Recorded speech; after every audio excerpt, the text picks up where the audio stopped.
साथ का हाथ हो सिर पे, मंजिल और तो बढ़ता रहिए भाई सजन के खुश जिंदगी में। क्या पत्नी पति को राखी बांध सकती है? शास्त्रों और संस्कृति की गहराई से समझिए। भारत की मिट्टी में जितनी पवित्रता है उतनी ही पवित्रता इसके त्योहारों में भी है।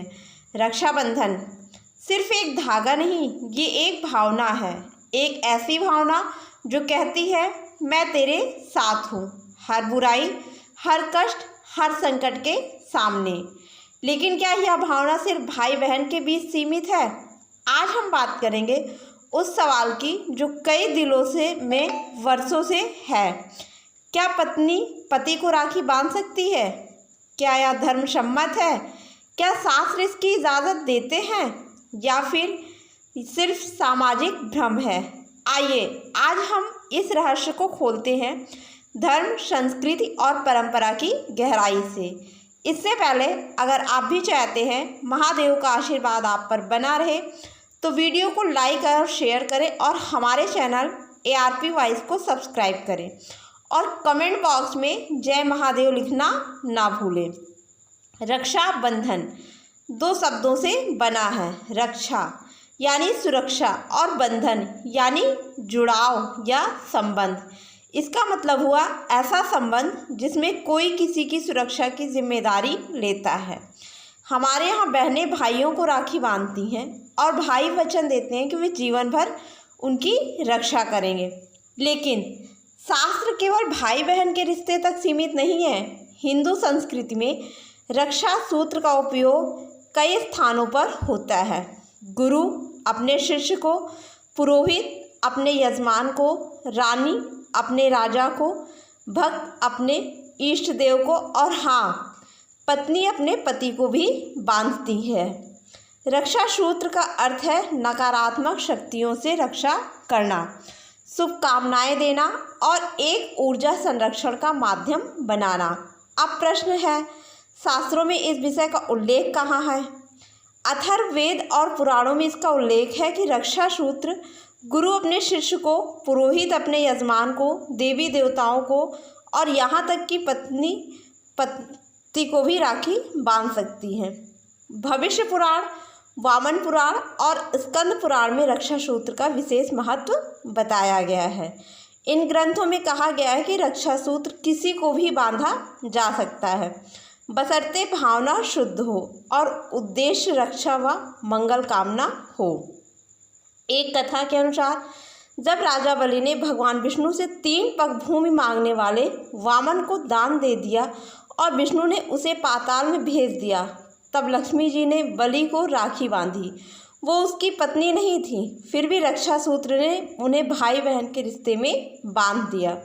इससे यह स्पष्ट होता है कि राखी रिश्तों को तय नहीं करती, भावना को तय करती है। अब आइए उस विशेष परंपरा पर आते हैं, पत्नी द्वारा पति को राखी बांधना। पत्नी द्वारा पति को राखी बांधने की परंपरा, यह परंपरा आम नहीं है, लेकिन कुछ विशेष परिस्थितियों में बहुत ही शुभ मानी जाती है। भारत के कई हिस्सों में, विशेष रूप से राजस्थान, उत्तर प्रदेश, बिहार और छत्तीसगढ़ में पत्नी अपने पति को काले धागे या रक्षा सूत्र के रूप में राखी बांधती हैं। खासकर तब जब पति युद्ध पर जा रहा हो, पति लंबी यात्रा पर हो, पति बीमार हो, कोई ज्योतिषीय अशुभ ग्रह दशा चल रही हो या जब किसी तांत्रिक संकट की संभावना हो। ऐसे में पत्नी रक्षा सूत्र बांधती है और भगवान से प्रार्थना करती है, मेरे पति की रक्षा करना, उसे दीर्घायु देना और हर संकट से बचाना। इसमें ना तो कोई अशुद्धि है, ना ही कोई शास्त्र विरुद्ध आचरण, बल्कि यह तो एक स्त्री की श्रद्धा और समर्पण का प्रमाण है। धर्म में भावना प्रधान होती है। अगर पत्नी अपने पति की लंबी उम्र की कामना से, शुद्ध हृदय से, बिना किसी दिखावे के रक्षा सूत्र बांधती है तो यह एक महान आध्यात्मिक कृत्य बन जाता है। पत्नी द्वारा पति का रिश्ता शब्द सिर्फ सांसारिक नहीं, यह 7 जन्मों तक साथ चलने वाला धर्म संस्कारों से जुड़ा बंधन है। अगर एक बहन अपने भाई की रक्षा के लिए राखी बांध सकती है तो एक पत्नी अपने जीवन साथी की रक्षा के लिए क्यों नहीं। यह सिर्फ एक धागा नहीं होता, यह होती है उस स्त्री की समस्त प्रार्थनाएं जो उस धागों में गुथी जाती है। और यही है सनातन धर्म की खूबसूरती, भावना सर्वोपरि। सामाजिक भ्रम और आज की सोच। आज समाज में बहुत से लोग बिना समझे कह देते हैं, पत्नी ने पति को राखी बांधी, ये तो पाप है, ऐसा कौन करता है, ये तो भाई बहन का रिश्ता होता है। लेकिन क्या हमने कभी पूछा है कि उस स्त्री की भावना क्या थी? कई बार ये रक्षा सूत्र केवल धार्मिक अनुष्ठान का हिस्सा होते हैं, इसका भाई बहन से कोई संबंध नहीं होता। कुछ घरों में रक्षाबंधन पर पूरे परिवार को रक्षा सूत्र बांधा जाता है, पिता, दादा, पति, भाई, यहाँ तक कि छोटे बच्चों को भी। मंदिरों में भी पुजारी भक्तों को रक्षा सूत्र बांधते हैं। क्या उन सभी को हम भाई मानते हैं? नहीं, हम उन्हें मानते हैं अपनी रक्षा की कामना से जुड़े लोग। बस यही सोच हमें बदलनी होगी। जब भावना पवित्र हो और उद्देश्य रक्षा मंगल कामना का हो, तब वह राखी धार्मिक और आध्यात्मिक रूप से पूर्णतः उचित होती है। शास्त्र भावना की प्रधानता देते हैं, रिश्ते की परिभाषा को नहीं बांधते।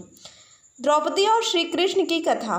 जब द्रौपदी ने श्री कृष्ण की उंगली से खून निकलते देखा तो अपनी साड़ी फाड़कर उनकी उंगली में बांध दिया, वो रक्षा सूत्र बन गया। बदले में श्री कृष्ण ने चीरहरण के समय उसकी लाश बचाई। रानी कर्णवती और हुमायूं की कथा।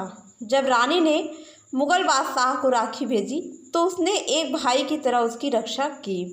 इनमें कोई रक्त संबंध नहीं था, फिर भी रक्षा सूत्र ने एक अटूट बंधन बना दिया। इसी तरह अगर पत्नी अपने पति को संकट से बचाने के लिए राखी बांधती है तो वह एक महान धार्मिक कार्य है। अब आप खुद सोचिए, क्या पत्नी द्वारा पति को राखी बांधना गलत है? नहीं, यह एक शक्ति है, यह एक व्रत है, यह एक संस्कार है। धार्मिक दृष्टि से यह पूर्णतः उचित है, सांस्कृतिक दृष्टि से यह समर्पण का प्रतीक है और भावनात्मक दृष्टि से प्रेम की पराकाष्ठा है। तो अगली बार जब आप किसी महिला को ऐसा करते देखें तो उसे जज मत कीजिए, बल्कि उसकी श्रद्धा को प्रणाम कीजिए। धर्म वही जो प्रेम और भावना से जुड़ा हो, संस्कृति वही जो त्याग और रक्षा का पाठ पढ़ाए। जय सनातन धर्म, जय भारत। अगर आपको यह वीडियो ज्ञानवर्धक और भावनात्मक लगा हो तो इसे लाइक करें, परिवार और दोस्तों के साथ शेयर करें और चैनल ARP वाइज को ज़रूर सब्सक्राइब करें। दोस्तों, यह तमाम जानकारी जनरुचि को ध्यान में रखकर दी जा रही। ज्योतिष और धर्म के उपाय और सलाहों को अपनी आस्था और विश्वास पर आजमाएं। वीडियो का उद्देश्य मात्र आपको बेहतर सलाह देना है। इस संदर्भ में हम किसी प्रकार का कोई दावा नहीं करते। हम ऐसी ही सनातन धर्म की गहराई को आपके सामने लाते रहेंगे। धन्यवाद।